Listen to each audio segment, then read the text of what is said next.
အားလုံးပဲမင်္ဂလာပါ Ingyin ရဲ့ education မှာယနေ့သင်ကြားမယ့်သင်ကြားရေး lesson ကတော့ G7 သင်ယူအခန်း2ရဲ့ Lesson-24 ပဲဖြစ်ပါတယ်ဆရာတို့ပု္ပ္ပစာနံပါတ်2ကိုဆက်လက်လေ့လာလိုက်ရအောင်ပါပု္ပ္ပစာနံပါတ်2မှာဆိုရင်60လီတာနဲ့165လီတာဝင်ဆန်သောစီပုံးနှစ်ပုံးမှာစီကိုခွက်ရည်အကျိန်အတိအကျဖြင့်ခတ်ထုတ်သောခတ်ထုတ်ရမည့်ခွက်ဤအကြီးဆုံးဝင်ဆန်နိုင်မည့်ဒုတဲ့ပမာဏသည်ညီမျှနီးလို့မေးထားပါတယ်ဒီမှာဆရာတို့အကြီးဆုံးဆိုတဲ့စကားလုံးလေးပါပါတယ်60လီတာနဲ့165လီတာဤအကြီးဆုံးဘုံစာခွဲကိန်းတည်ရင်ပု္ပ္ပစာဤလိုချင်သောအကြီးဆုံးဝင်ဆက်နိုင်မည့်ဒုတဲ့ဤပမာဏကိုရရှိမှာပဲဖြစ်ပါတယ်ထို့ကြောင့်60နဲ့165ဤအကြီးဆုံးဘုံစာခွဲကိန်းကိုရှာပေးပါမယ်ကိန်းတစ်ခုချင်းစီဤစာခွဲကိန်းတည်ရင်အကြီးဆုံးဘုံစာခွဲကိန်းရှာပေးလို့ရပါပြီ60ဤစာခွဲကိန်းရှာပါမယ်နှစ်30လီ60ပါ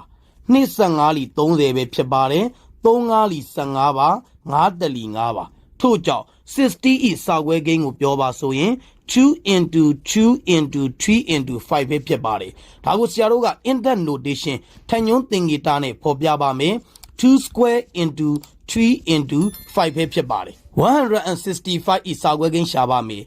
5 3လီ15ပါ5 3လီ15ပါ30လီ33မှာ17တက်လီ17ပဲဖြစ်ပါတယ်165 ဤစာခွဲကိန်းကိုပြောပါဆိုရင်3 into 5 into 11ပဲဖြစ်ပါတယ်ကိန်းတစ်ခုစီဤစာခွဲကိန်းသိရင်အကြီးဆုံးဘုံစာခွဲကိန်းရှာပေးလို့ရပါပြီအကြီးဆုံးဘုံစာခွဲကိန်းရှာသောနည်းလမ်းသည်တူတာကိုရှာအငယ်ဆုံးကိုယူပဲဖြစ်ပါတယ်တူတာကြည့်တဲ့အခါမှာဆရာတို့3တူပါတယ်ကြီးတာငယ်တာမရှိသည့်အတွက်ဆရာတို့တစ်ကြိမ်ယူပါတယ်ထို့ကြောင့်3 into ပါနောက်ထပ်တူတာသည်5ပဲဖြစ်ပါတယ်ကြီးတာငယ်တာမရှိသည့်အတွက်တစ်ကြိမ်ပဲယူပါတယ်ထို့ကြောင့်60နဲ့165ဤအကြီးဆုံးဘုံစာခွဲကိန်းကိုပြောပါဆိုရင်15ပဲဖြစ်ပါတယ်60နဲ့165ရဲ့အကြီးဆုံးဘုံစာခွဲကိန်းသိရင်ပု္ပ္ပစာဤလိုချင်သောအကြီးဆုံးဝင်ဆက်နိုင်မည့်ဒုတဲ့ပမာဏကိုရရှိမှာပဲဖြစ်ပါတယ်ထို့ကြောင့်အကြီးဆုံးဝင်ဆက်နိုင်မည့်ဒုတဲ့ပမာဏညီမျှခြင်း